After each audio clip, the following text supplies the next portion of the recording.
फिर क्या फायदा तुम लोगों का यहाँ? तुम लोगों के यहाँ होने के बावजूद आखिर कहाँ चली गई वो? सर हमने उनसे कहा भी आपको जहां भी जाना है हम आपको ले जाएंगे, लेकिन वो नहीं मानी। फौरन से टैक्सी बुलाई और उसमें बैठकर चली गई। क्या तुमने उसके लिए टैक्सी बुलवाई थी? जी बिल्कुल। जल्दी कॉल करो उसे।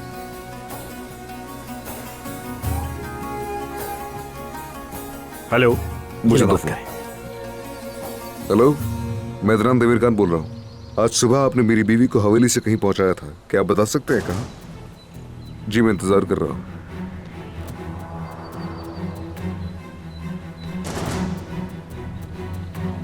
कुछ तकलीफ है?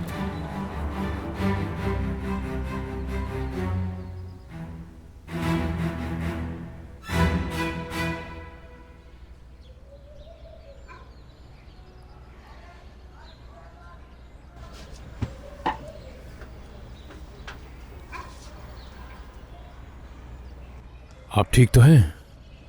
असल में यहाँ आने से पहले मेरे जहन में बहुत से सवाल थे, मगर अब समझ नहीं आ रहा कि कहाँ से शुरू करूं। इसे खौफ कहते हैं। जब आपको जवाब से डर लगने लगता है तो सवाल करने का इरादा बदल जाता है। जो कुछ भी कल हुआ उसने मुझे बहुत उलझा के रख दिया है। यानी मैं तो एक लंबे अरसे तक सोती रही। मेरा एक एक्सीडेंट हुआ था, यानी इसीलिए मैं कुछ बातें समझने में दुश्वारी का सामना कर रही हूँ। सुनकर अफसोस हुआ। बहुत शुक्रिया। आपने कल कहा था ना कि ईशा का बाप मैं हूं, लेकिन असल बाप आपका शौहर है। हाँ कहा था, और ये बात मैंने नशे या मजाक में नहीं की थी, बल्कि सच्चाई बयान की थी। मैंने जो कहा सब सच था। तो क्या दानिया ईशा की असल माँ है?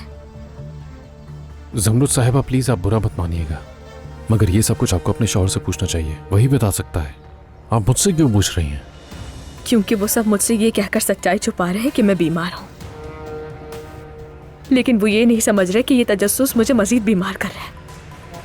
खामोश रहने से मेरे सवाल खत्म नहीं हो सकते, लेकिन मैं कोशिश कर रही हूँ सब समझने की, लेकिन मैं चाहकर भी कुछ भी अकेले नहीं कर पा रही हूँ।